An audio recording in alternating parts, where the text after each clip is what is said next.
Hello and welcome to the Story Shed. I have a story from Hans Christian Andersen, and he's written some brilliant stories, and I think we've done a couple already. But this is one of the most famous ones, and it's been taken from 10-minute stories, edited by Miles Kelly, and it's called The Emperor's New Clothes. There was once an emperor who loved new clothes above anything else. Designers, tailors, cloth makers, dyers and specialists in all sorts of needlework travelled to his city from all over the world. Anyone who could suggest flashy, fancy new outfits for the emperor was always very welcome at the palace. One day it was the turn of two weavers to be quickly ushered into the emperor's dressing room. The emperor, his butler, and all his officers of the royal wardrobe gasped with amazement as they listened to them describe their work. "We have created a special fabric that is so light and airy the wearer cannot feel it," the first weaver announced. "Our samples are top secret, which is why we have not been able to bring any to show you," the second weaver explained. "However, we can assure you that not only are our designs and patterns exquisitely beautiful," said the first weaver, "but the fabric has the unique advantage that it is completely invisible to anybody unworthy of their job." "Or who is just plain stupid," laughed the second weaver, and the emperor and all his courtiers gasped and chuckled along. "We would be honoured if you would like to order the first suit made out of this extraordinary fabric, your Majesty," said the first weaver, bowing low. The emperor clapped his hands with delight. "I'd like to place an order right away," he commanded, and he gave the two weavers a large sum of money so that they could buy the rare, expensive materials that they needed and begin their work without delay. The weavers set up their looms in the palace studio and got down to work straight away.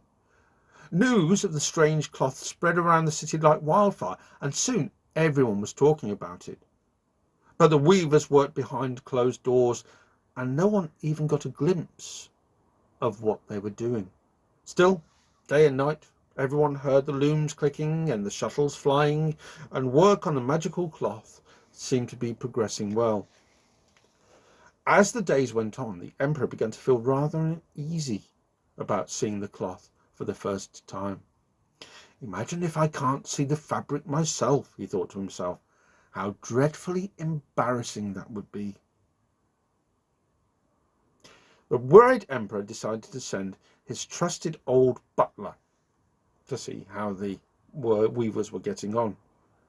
He was sure that his butler was both fit for his job and very wise, and would be sure to see the wonderful material.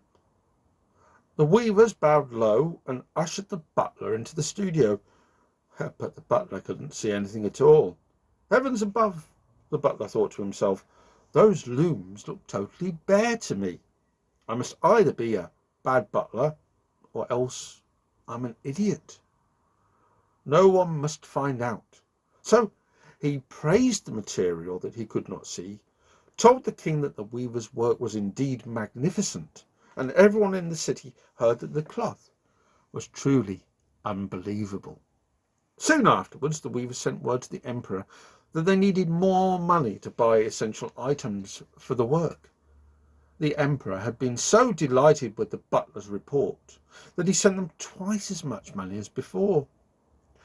The emperor was more excited than ever. "I'm going to have the most amazing suit of clothes in the world," he giggled to himself. Eventually, just as the impatient emperor thought he was going to explode with waiting, the weavers announced that their work was finished. They went to the dressing room to present the material to the emperor amid fanfares of trumpets. "Is the cloth not beautiful beyond all imagining?" the weavers sighed. The emperor smiled a wide smile, trying to hide his horror. All that the weavers appeared to be holding up before them was thin air. The emperor's worst fear had come true. To him, the cloth was invisible. I can't be thought to be a fool or not worthy to be the ruler, the despairing emperor thought. So he beamed and leant forwards and inspected the air. Wonderful! Splendid! Magnificent! He cried. And his butler and all of the officers of the royal wardrobe nodded and cried out compliments. None of them could see anything either, but they weren't about to risk their jobs by admitting it. So the weavers got out their tape measures and their scissors, and they set about cutting the thin air, or so it seemed, into a pattern. All night long they sewed with needles that appeared to have no thread, and in the morning they announced that the emperor's new clothes were ready. If your majesty would care to disrobe, we will dress you in the amazing garments. The emperor swallowed hard, took off all his clothes.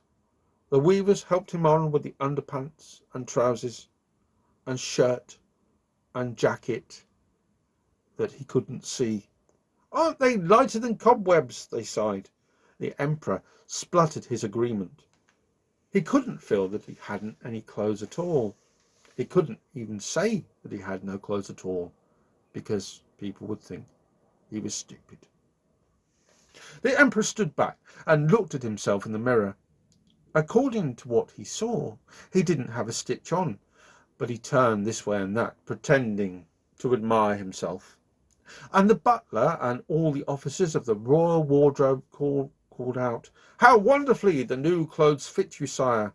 We have never seen the likes of the amazing colours, and the design is a work of genius," even though it looked to them as if the emperor was as naked as the day he was born.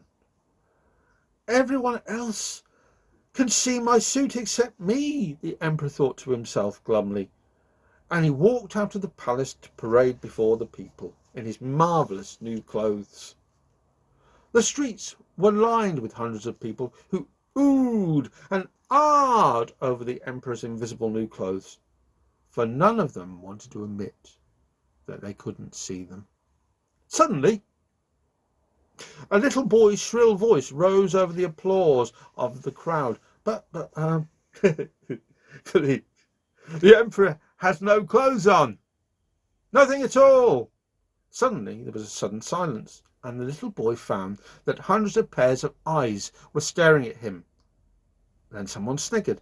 Someone else tried to stifle a giggle. Another person guffawed and snorted, and the whole crowd burst into uncontrollable peals of laughter. The emperor's face turned as red as a ripe tomato. "I am indeed a fool," he murmured. "I've been swindled by two tricksters." He ran back to the palace as fast as his short, naked little legs could carry him.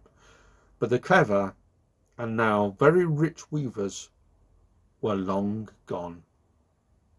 And that's the end of the story of the Emperor's New Clothes. We hope that you enjoyed it. If you did, you can write to us at the Story Shed blog. That's right, the Story Shed blog at gmail.com. We look forward to hearing from you. But in the meantime, take very good care, be well, and bye-bye. Bye-bye. Bye-bye.